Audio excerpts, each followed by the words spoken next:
सफलता की चाबी मेहनत। दक्षिण भारत के किसी प्रांत के एक गांव में एक किसान रहता था।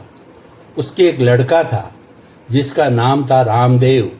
जब वो अल्पायु का ही था तो उसकी माँ का स्वर्गवास हो गया। संयोगवश कुछ वर्षों के उपरांत उसके पिता को भी किसी भयंकर बीमारी ने घेर लिया।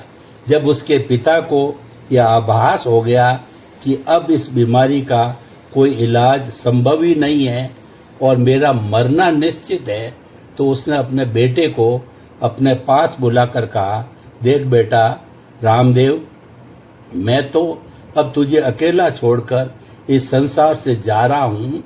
तुझे देने के लिए मेरे पास न तो धन दौलत है और न ही कोई जमीन जायदाद। मैं तो बस तुझे एक अमूल्य और जीवनोपयोगी बात बता सकता हूँ। यह सुनकर रामदेव फूट फूट कर रोने लगा और पिता की बात भी सुनता रहा। किसान ने कहा, बेटा आज से चींटी तेरी गुरु है, जैसा वो कहे वैसा ही करना।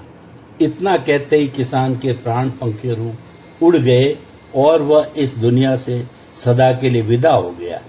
इसके बाद पिता के शरीर की सभी अंतिम क्रियाएं संपन्न कर रामदेव सीधा चींटी के पास चला गया और बोला, चींटी चींटी, आज से तू मेरी गुरु है, बता मैं क्या करूं। अब भला चींटी क्या जवाब देती। वह तो चुपचाप अपने काम में लगी रही और मेहनत करती रही। इससे रामदेव इतना तो समझ गया कि मुझे भी मेहनत करनी चाहिए और उसने मन ही मन दृढ़ संकल्प कर लिया कि मैं भी आज से खूब मेहनत करूंगा। लेकिन एक बात उसकी समझ में नहीं आई कि आखिर मैं क्या काम करूं, और वह इसी ऊहापोह में सो गया क्योंकि रात बहुत अधिक हो गई थी। अगले दिन वह प्रातःकाल ही आवश्यक क्रियाएं निपटा कर पुनः चींटी के पास पहुंचा और कहने लगा, चींटी चींटी, तू मेरी गुरु है, कृपा करके बता मैं अब क्या करूं जिससे कि मुझे सफलता मिले। अब भला आप तो जानते ही हैं कि चींटी क्या बोलती। वो अपने नैने से मुंह से गेहूं का दाना उठाती और अपने निवास स्थान पर ले जाती। बार बार वह यही करती जाती। यह देखकर रामदेव सोचने लगा कि जरूर इसमें कोई न कोई राज है जो मेरी समझ में नहीं आ रहा है। और वो सोचने लगा और सोचते सोचते उसके समझ में आ गया कि मुझे भी मेहनत करके खेत में गेहूं उगाना चाहिए।